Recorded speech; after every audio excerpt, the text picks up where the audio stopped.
Break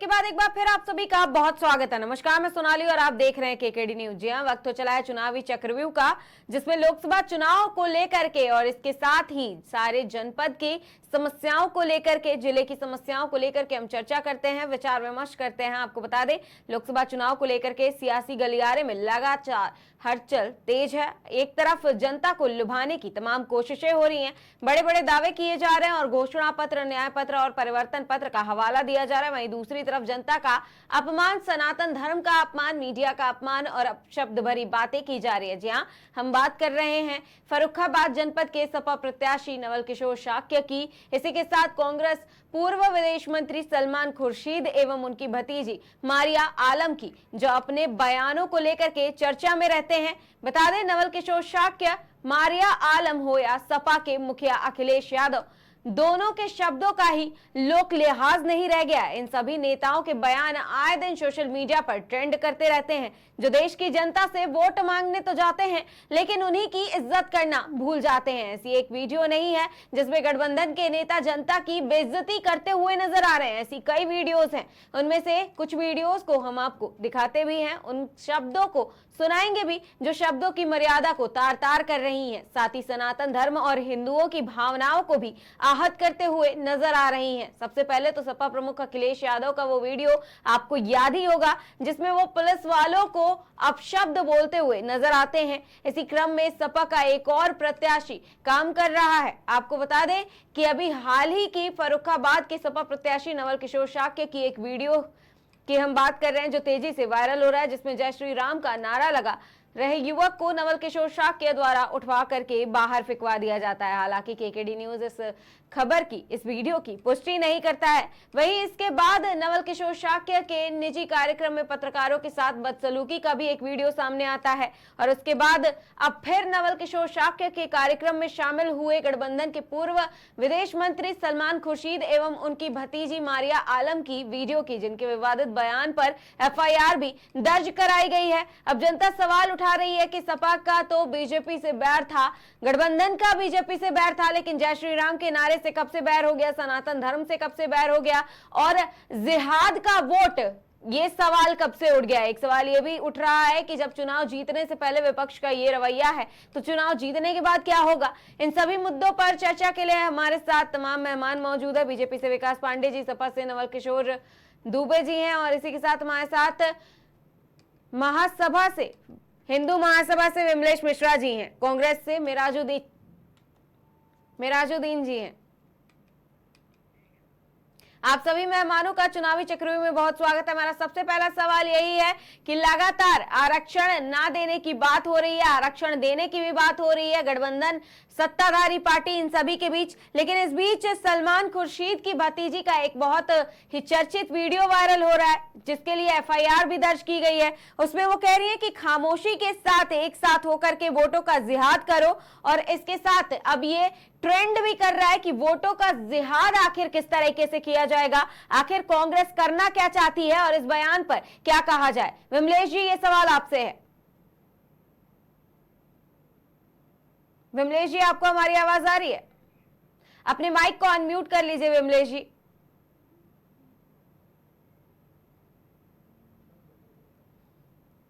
Vimlesh जी, अपने mic को unmute कर लीजिए। विकास जी, आप आ रही है मैडम? जी जी जी, आपकी आवाज आ रही है, बताइए। सबसे पहले तो आपको बहुत बहुत धन्यवाद कि आपने इस मैटर में हमको इन्वॉल्व किया है। जो हमारे फर्रुखाबाद में है सलमान खुर्शीद, जो विदेश मंत्री रह चुके हैं, पढ़े लिखे हैं और सुप्रीम कोर्ट के वकील हैं, उनकी भतीजी जी इतना गंदा और हिंदुओं के लिए कहेंगे, हिंदुओं के लिए इतना गंदा बयान, तो सीधा सीधा जिहाद के लिए उतार आई हैं ये कहने के लिए। तो ये मुसलमानों को, जो हमारे अपने भाई हैं फर्रुखाबाद में रहते हैं अमन चैन से, उनको भड़काने का सीधा काम कर रही है। इतना गंदा, मेरे हिसाब से इनके ऊपर देशद्रोह का मुकदमा दर्ज करने के बाद इनको जेल के अंदर भेजना चाहिए, क्योंकि जो जिहाद अभी तक कैसे कैसे जिहाद चले आ रहे हैं, अभी इन्होंने एक नया जिहाद निकाल दिया है कि जी। वोट जिहाद करना चाहिए। इनको शर्म आनी चाहिए कि फर्रुखाबाद में हम लोग अमन चैन से रह रहे हैं, और हमें तो नहीं लगता है किसी मुसलमान को हमारे माननीय मोदी जी और माननीय योगी जी से दिक्कत हो। माननीय हमारे जो फर्रुखाबाद के सांसद हैं मुकेश राजपूत, लोकप्रिय सांसद हैं, बहुत ही कहना चाहिए कि सीधे सरल स्वभाव के हमारे सांसद जी हैं, हमारे विधायक जी भी सरल स्वभाव के। उनसे इन लोगों को ऐसी क्या दिक्कत है जो कि जिहाद की बात करते चले आ जी। रहे हैं? ऐसा तो बहुत ही गलत इन्होंने जो बयान दिया है। हमारे मुसलमान भाइयों से भी हमारा एक अनुरोध है जी। कि ऐसे लोगों को पहचाने, ऐसे लोगों को जाने कि आपको फर्रुखाबाद में जो हम लोग अमन चैन से रह रहे हैं जी। उनको भड़काने का काम कर रहे हैं। अगर हम सनातनी भड़क जाएंगे तो हम लोग भी इस तरीके की बातें करना शुरू कर देंगे, फिर कैसे होगा? यहाँ कैसे जी। रहेंगे हम लोग? जी विमलेश जी, तो आपके पास अभी वापस आते हैं। विकास जी, ये सवाल आपसे भी है कि आखिर जिहाद के वोट की बात क्यों की जा रही है? कांग्रेस आखिर करना क्या चाहती है? कांग्रेस कभी भारतीय जनता पार्टी पर आरोप लगाती है कि वो मुसलमानों की और हिंदुओं की राजनीति करती है, धर्म के नाम पर, जाति के नाम पर राजनीति करती है, लेकिन ये वोट का जिहाद, इस पर क्या कहेंगे आप? देखिए, दो तीन चीजें हैं मुझे लगता है सोनाली जी। पहले तो बहुत बहुत धन्यवाद आपका। जी जी विकास जी।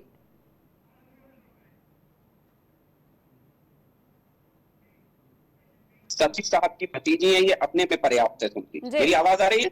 जी जी जी, आपकी आवाज आ रही है, बताइए। अपने में ये पर्याप्त है कि वो सलमान खुर्शीद साहब की भतीजी हैं, और जी। सलमान खुर्शीद साहब की भतीजी का मतलब है कि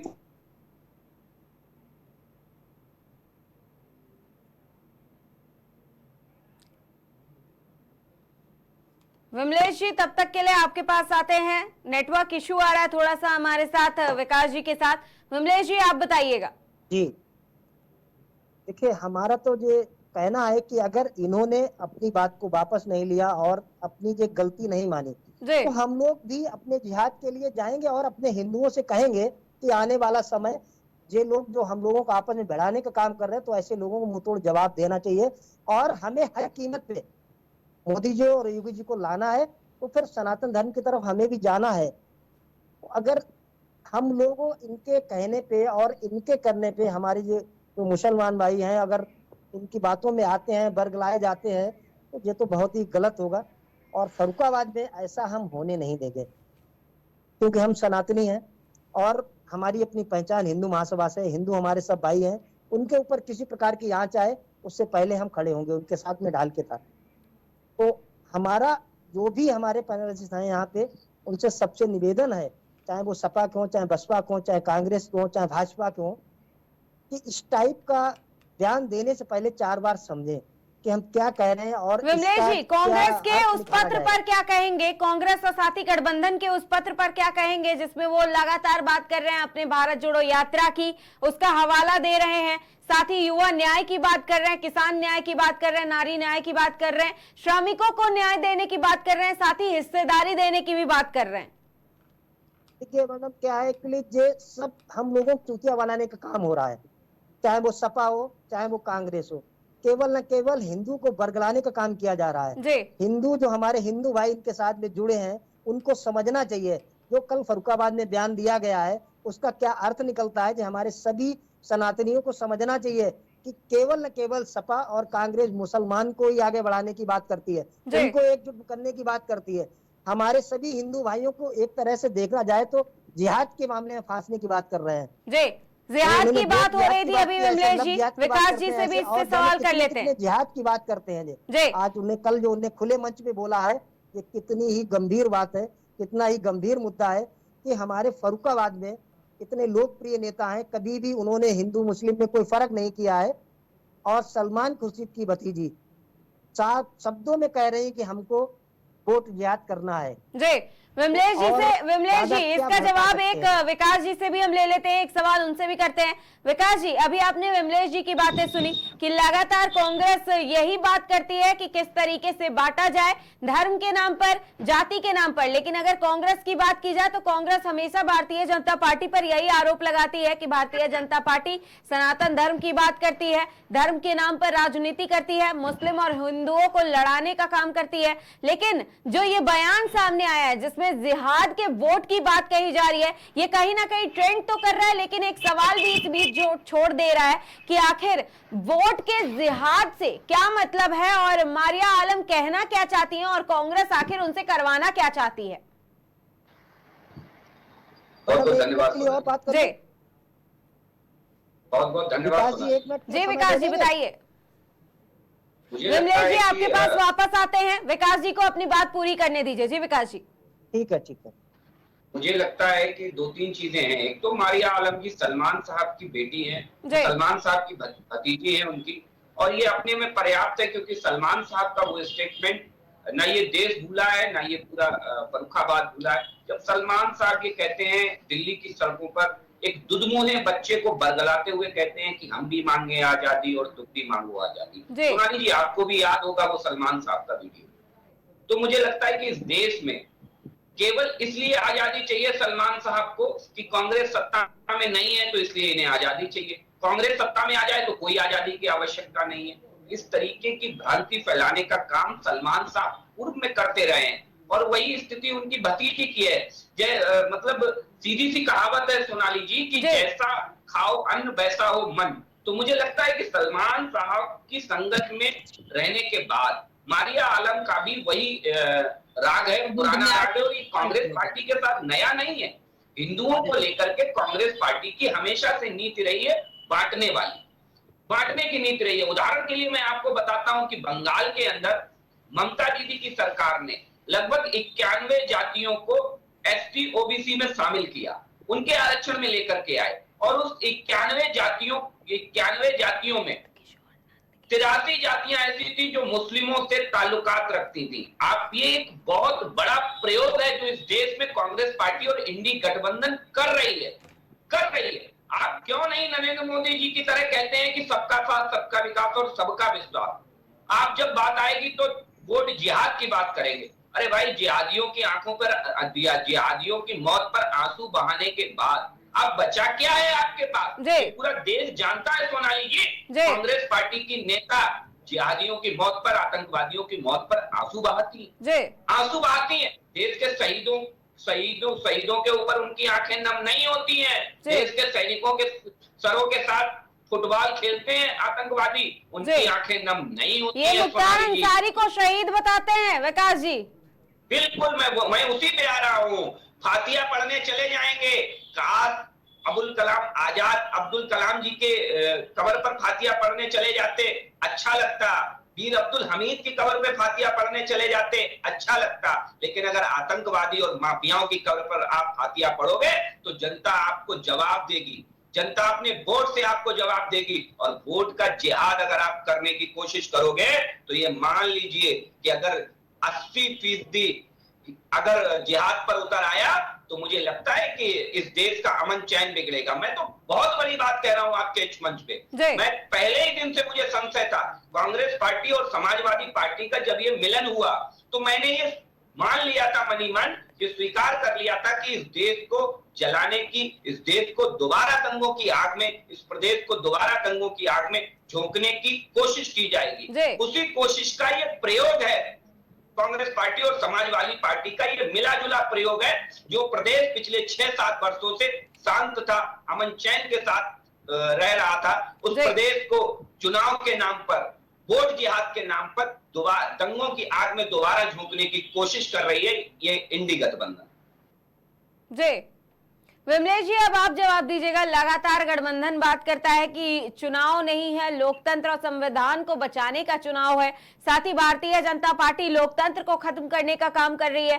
संविधान नहीं बचेगा, साथ ही आरक्षण नहीं बचेगा। लेकिन ये वोट का जिहाद और क्या आरक्षण का इससे संबंध जोड़ा जा सकता है? क्योंकि लगातार यही बात करती है कि आरक्षण नहीं बचेगा, वोट का जिहाद करके वोट हासिल करने की बात करते हैं। कहीं ना कहीं एक समुदाय और कम्युनिटी को टारगेट करने का काम किया जाता है वोट के लिए केवल।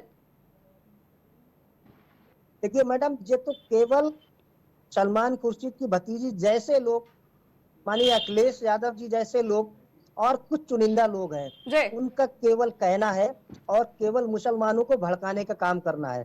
क्या राशन देते समय माननीय मोदी जी ने, माननीय योगी जी ने देखा है कि कौन हिंदू है कौन मुसलमान है? क्या गरीबों को उनका घर देने के लिए माननीय योगी जी, मोदी जी ने देखा है किसको हम दे रहे हैं।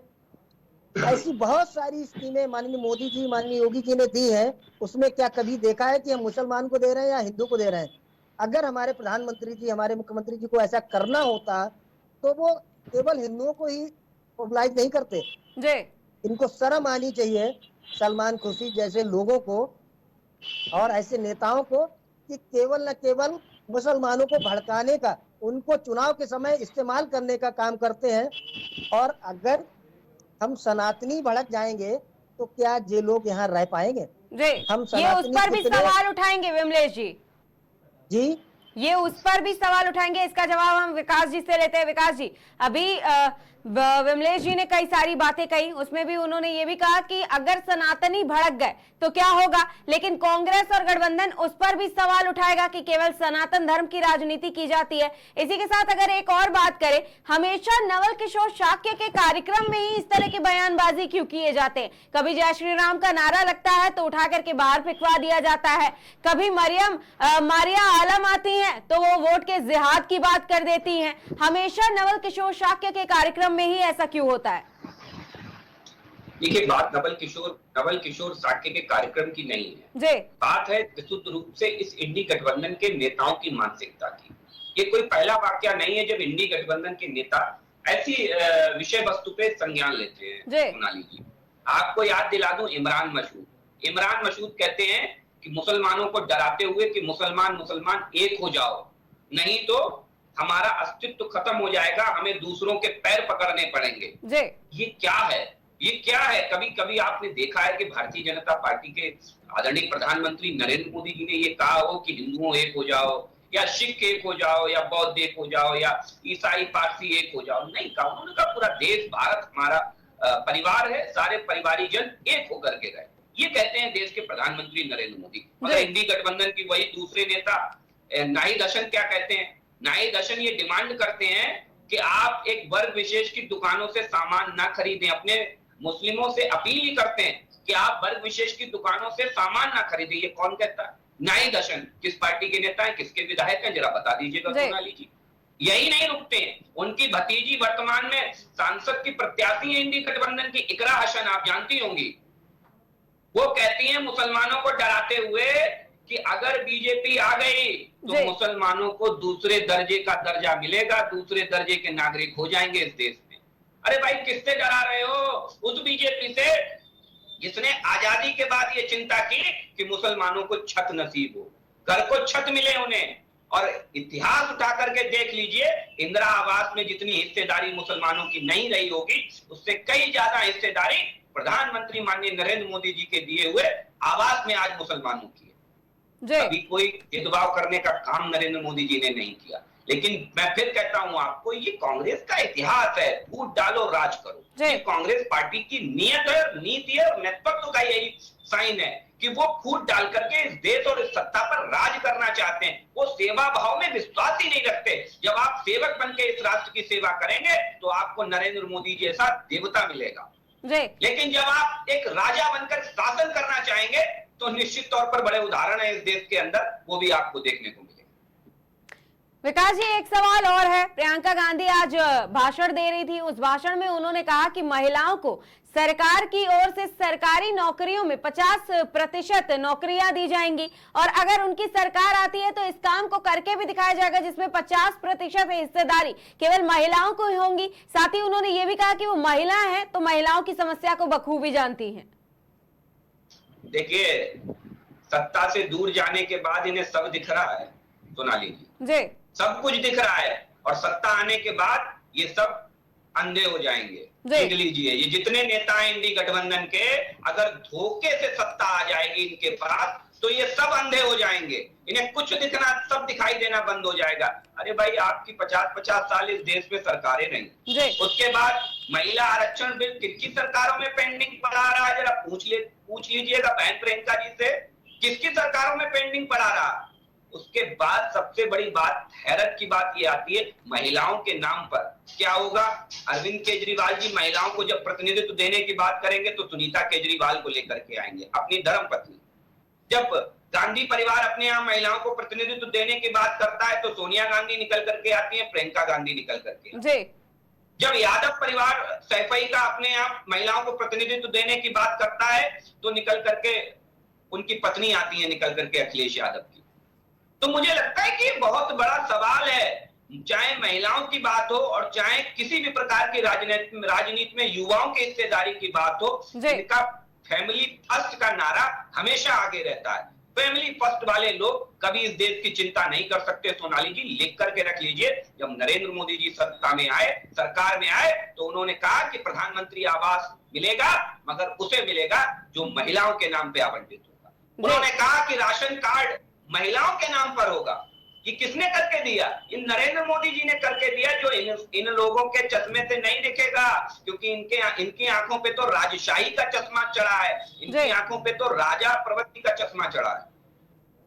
विमलेश जी, आप हिंदू महासभा से हैं। अगर हम हिंदुओं की, सनातन धर्म की और साथ ही विपक्ष के आरोपों की अगर बात करें तो वो लगातार केवल एक ही बात कहता है कि देश में केवल हिंदू मुस्लिम की राजनीति की जा रही है और हिंदुओं को उतना अधिकार दिया जा रहा है, बल्कि मुसलमानों को वो अधिकार नहीं दिया जा रहा है। हिंदुओं को जितना अधिकार दिया जा रहा है, जो आरक्षण की बात कही जा रही है, कि वाकई में ऐसा आपको भी लगता है कि आपको उनके मुकाबले ज्यादा अधिकार दिए जाते हैं, ज्यादा बोलने की वो दी जाती है?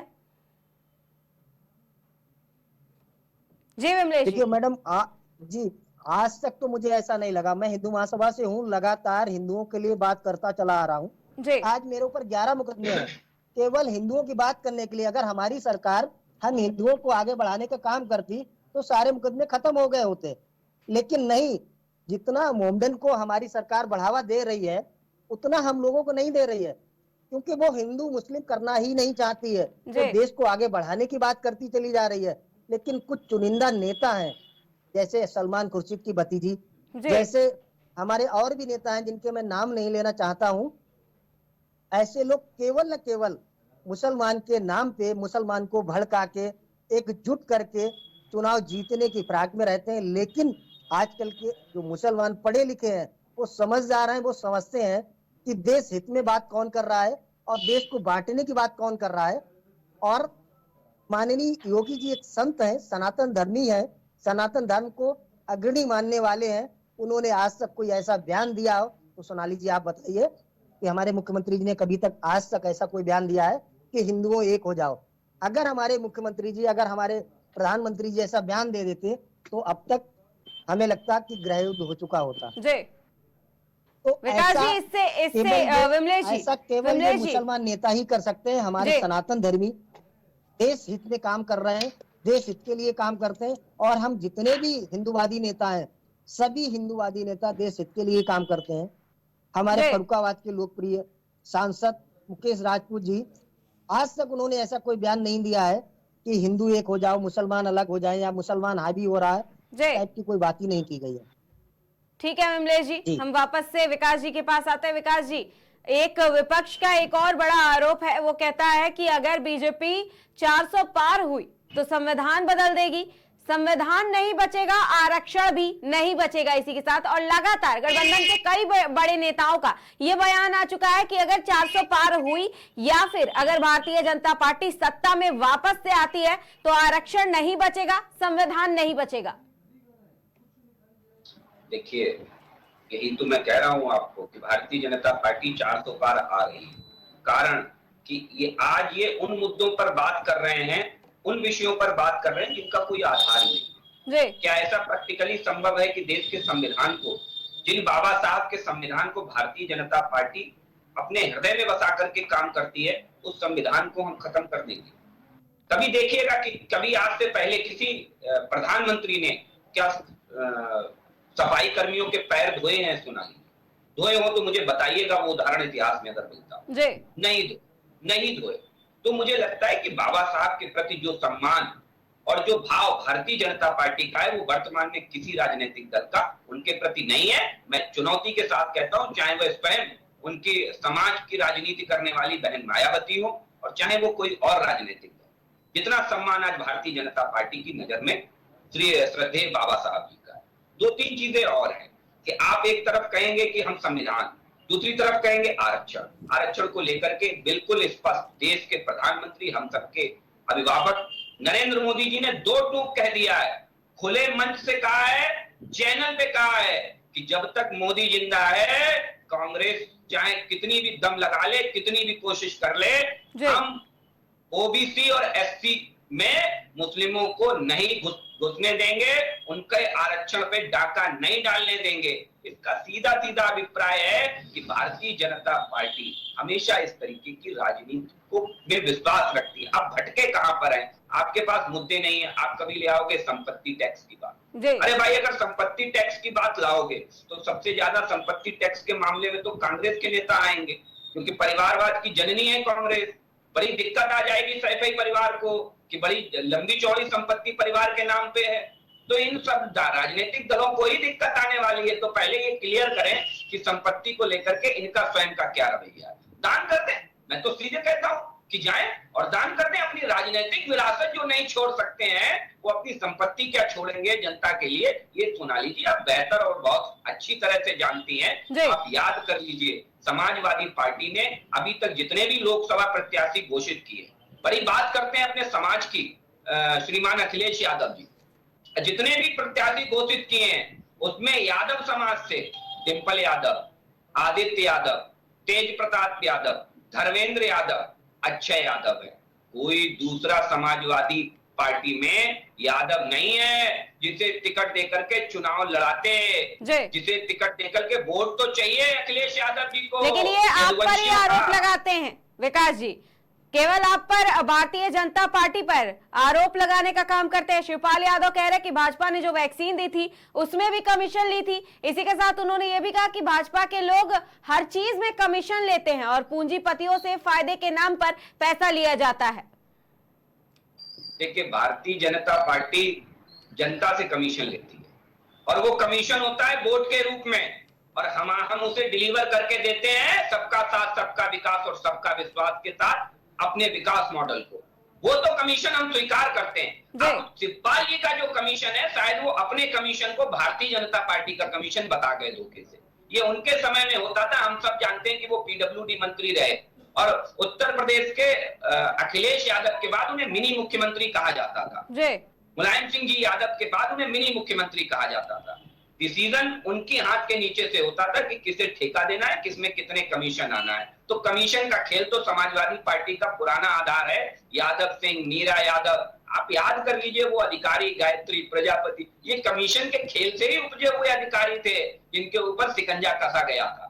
ये याद होना चाहिए श्रीमान शिवपाल सिंह यादव जी को, लेकिन नहीं याद रखेंगे क्योंकि अब घिर चुकी है समाजवादी पार्टी, अपनों के बीच में घिर चुकी है। क्योंकि जब अपने समाज में जाते हैं तो उनके समाज के लोग उनसे सवाल करते हैं कि आखिर यादव में मेरा बेटा क्यों नहीं, आखिर यादव में मेरी बेटी क्यों नहीं, आखिर यादव में मेरी बहू क्यों नहीं, यादव के नाम पर शिवपाल सिंह यादव का लड़का क्यों, यादव के नाम पर राम गोपाल यादव का लड़का क्यों, यादव के नाम पर डिंपल यादव क्यों, यादव के नाम पर किसी सामान्य यादव की महिला, बहू, बेटी, बेटा क्यों नहीं, क्यों नहीं? ये बड़ा सवाल है। अखिलेश यादव जी पूरे समाज को ठगने का काम कर रहे हैं और इस बार उन्हीं का समाज उन्हें मुंह तोड़ जवाब देगा, क्योंकि जिहाद की जो राजनीति अखिलेश यादव ने शुरू की है, उस जिहाद की राजनीति में उनका साथ कोई नहीं देने वाला है, कोई नहीं देने वाला। जय विकास जी, एक आखिरी सवाल हमारे ये है कि ये जो जिहाद की राजनीति करने की बात की जा रही है, जिहाद के नाम पर वोटिंग की जो बात की जा रही है, जिहाद का वोट जो टाइटल दिया गया है, इस पर क्या कहेंगे आप? क्या वाकई में देश की जनता अब इस बयान को देखने के बाद इन पर जो थोड़ा बहुत भरोसा दिखाना था वो भी दिखा पाएगी?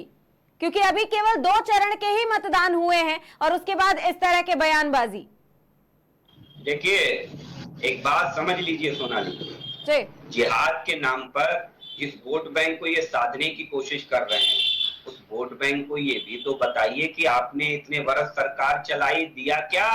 ये चाहते हैं कि वो वोट बैंक बैकवर्ड बना रहे, चाहे शिक्षा के माध्यम से हो, चाहे व्यापार के माध्यम से हो, चाहे सामाजिकता के माध्यम से हो। कांग्रेस और इंडी गठबंधन के लोग हमेशा से इस प्रयास में रहे कि उस विशेष आबादी को बैकवर्ड रखा जाए, क्योंकि अगर वो बैकवर्ड रहेगी तो हमारे छलावों में फंसती रहेगी और हमें वोट देती रहेगी। इसका अंत होने जा रहा है ये 2024 का चुनाव। मैं फिर कहता हूं सोनाली जी, आप ये 2024 का चुनाव राष्ट्रवादी बनाम भ्रष्ट राष्ट्रवादी होने वाला है। एक तरफ है राष्ट्रवादी लोग और एक तरफ है भ्रष्ट राष्ट्रवादी लोग जो तुष्टीकरण की राजनीति करते हैं, जो भ्रष्टाचार पर आंखें मूंद करके रखते हैं, जो परिवारवाद पर आंखें मूंद करके रखते हैं। एक तरफ है मोदी जी के नेतृत्व में भरोसे का गठबंधन और दूसरी तरफ है अज्ञात नेतृत्व में भ्रम का गठबंधन। तो मुझे लगता है ये जनता ने तय कर लिया है कि मोदी जी के नेतृत्व में उसे आगे जाना है, उसे इस देश को आगे ले जाना है। यही इस 2024 के चुनाव का मूल मंत्र होने जा रहा है, राष्ट्रवादी बनाम भ्रष्ट राष्ट्रवादी। जी, तो ये एक बड़ा सवाल छोड़ दिया है आपने विकास जी, और ये एक बड़ा सवाल रह भी गया है कहीं ना कहीं गठबंधन और देश की जनता के लिए कि आखिर वाकई में अब क्या होने वाला है, क्योंकि ये जिहाद के वोट की जो बात कही जा रही है, देश की जनता कहीं ना कहीं इसको समझने में इतनी समर्थ है कि वो इस चीज को समझ सके कि आखिर कांग्रेस और गठबंधन करना क्या चाहती है। क्या एक समुदाय को वाकई में टारगेट करके केवल वोट की अपील की जा रही है, वोट को लुभाने की कोशिश की जा रही है। आप दोनों ही मेहमानों का हमसे जुड़ने के लिए बहुत बहुत धन्यवाद। आपको बता दें, लगातार कांग्रेस हो या गठबंधन या उसका एक एक नेता, कार्यकर्ता, प्रत्याशी, हर कोई उल जलूल बयान देने में लगा हुआ है। साथ ही अब तो एक और ट्रेंड शुरू हो गया है जिसमें वोट के जिहाद की बात कही जा रही है, जिसके लिए एफआईआर तो दर्ज किया गया है, लेकिन देश की जनता के मन में कहीं ना कहीं ये सवाल अब जरूर घूम रहा है। आपको बता दें, मुसलमानों से वोट के लिए जिहाद की बात करने को लेकर के पूर्व विदेश मंत्री सलमान खुर्शीद और उनकी भतीजी मारिया आलम पर एफआईआर दर्ज की गई है। आपको ये बता दें कि पूर्व विदेश मंत्री सलमान खुर्शीद व उनकी भतीजी मारिया आलम इंडिया गठबंधन के प्रत्याशी डॉक्टर नवल किशोर शाक्य के जनसभा में शामिल होने के लिए पहुंचे थे, जहां मारिया आलम ने बयान दिया और कहा कि इंसान को हैसियत और औकात सबसे पहले समझनी चाहिए। उन्होंने कहा कि संघी सरकार को तुम कामयाब करने का काम करोगे, उसके मंसूबे को कामयाब करने का काम करोगे, इसलिए बहुत अकलमंदी के साथ बिना भावुक हुए एक साथ वोटों का जिहाद कर सकते हैं। इसी के साथ उन्होंने आगे ये भी कहा कि ऐसी सरकार को भगाने का काम किया जा सकता है। अब इस बयान पर फ्लाइंग स्क्वाड टीम के प्रमुख डॉक्टर मनोज कुमार शर्मा ने कोतवाल कायमगंज में पूर्व विदेश मंत्री सलमान खुर्शीद एवं उनकी भतीजी मारिया आलम पर एफआईआर दर्ज कराई है। वहीं सपा प्रत्याशी नवल किशोर शाक्य और सपा के केंद्रीय चुनाव कार्यालय पर आयोजित एक प्रेस कॉन्फ्रेंस की अगर हम बात करें तो यहाँ पर भी हद हो गई, सपाइयों ने मीडिया को भी नहीं बख्शा। ये भी बता दें कि नवल किशोर शाक्य के कार्यक्रम में पत्रकारों को सवाल पूछना ही महंगा पड़ गया। जी हाँ, समाजवादी पार्टी के निजी गुंडों ने पत्रकारों पर हमला कर अपहरण करने का प्रयास भी किया था। लोकसभा चुनाव 2024 से पहले प्रधानमंत्री नरेंद्र मोदी लगातार राज्यों का दौरा करके कई परियोजनाओं का शिलान्यास और उद्घाटन कर रहे हैं। इस दौरान वो विपक्षी दलों पर भी जमकर हमला करते हुए नजर आ रहे हैं, साथ ही देश की जनता को लुभाने की भी पूरी तैयारी कर रहे हैं। हम चर्चा करेंगे जनपद फर्रुखाबाद के विकास और समस्याओं के बारे में, जो कि हम बता भी चुके हैं कि किस तरीके से जनपद में विकास कार्य किए जा रहे हैं। इसी के साथ हम बात करते हैं, अगर फर्रुखाबाद में ये जो जनसभा को संबोधित किया गया, नवल किशोर शाक्य द्वारा जो कार्यक्रम का आयोजन किया गया, उसमें जो ये बयान दिया गया है जिहाद के वोट का, अब क्या वाकई में देश में जिहाद का वोट भी किया जाएगा, जिहाद के नाम पर वोट भी लिया जाएगा, एक कम्युनिटी को टारगेट करने के लिए इस तरीके के बयान भी दिए जाएंगे। आपको बता दें, आजादी के बाद से 17 बार लोकसभा चुनाव और 7 बार उपचुनाव यहां से हो चुके हैं, जिसमें कांग्रेस ने बाजी मारी है। ये भी बता दें कि समाजवादी पार्टी नेता राम मनोहर लोहिया अपनी कर्मभूमि फर्रुखाबाद से ही वर्ष 1962 में सांसद चुने गए थे और जनता पार्टी के दौर में दयाराम शाक्य ने 2 बार सांसद में जनपद का प्रतिनिधित्व किया था। वहीं कांग्रेस नेता खुर्शीद आलम खां और उनके पुत्र सलमान खुर्शीद यहां से सांसद चुने गए और इसके बाद केंद्रीय मंत्रिमंडल में स्थान भी पाया था। इसके साथ ही भाजपा से साक्षी महाराज 2 बार सांसद रही हैं। वहीं वर्तमान में भाजपा के मुकेश राजपूत यहां से सांसद हैं, जिनके चर्चे भी खूब हैं।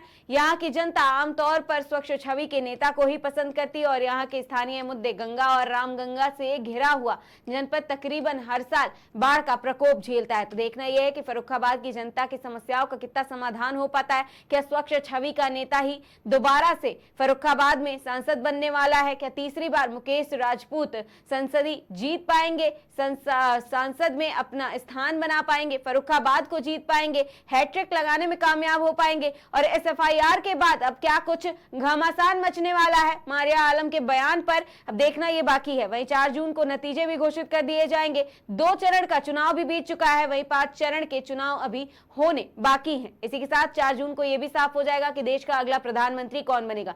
फिलहाल के लिए नमस्कार, देखते रहिए केकेडी न्यूज।